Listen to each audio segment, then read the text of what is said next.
Para pelaku tindak pidana perdagangan orang atau TPPO ini diringkus jajaran Satreskrim Polres Kulon Progo saat akan melakukan transaksi jual beli bayi di wilayah Kedunggong, Wates, Kulon Progo, Yogyakarta.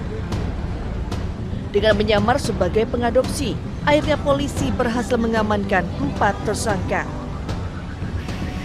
Modus para pelaku dengan mencari bayi hasil hubungan gelap lalu pura-pura akan diadopsi. 2 pelaku bertindak seolah menjadi pasangan suami istri, lalu 1 orang berperan sebagai mertua. Setelah berhasil mengadopsi bayi kemudian dijual melalui media sosial seharga 20 hingga 40 juta rupiah.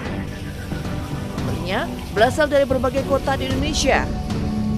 Mirisnya dalam setahun terakhir, para pelaku berhasil menjual belasan bayi.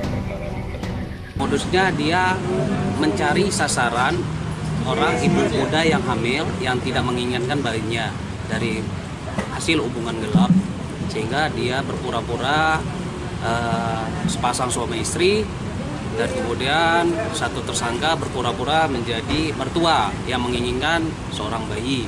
Nah, itu modus untuk pura-pura. Para pelaku TPPO akan dijerat Undang-Undang Perlindungan Anak dengan ancaman penjara maksimal 15 tahun penjara.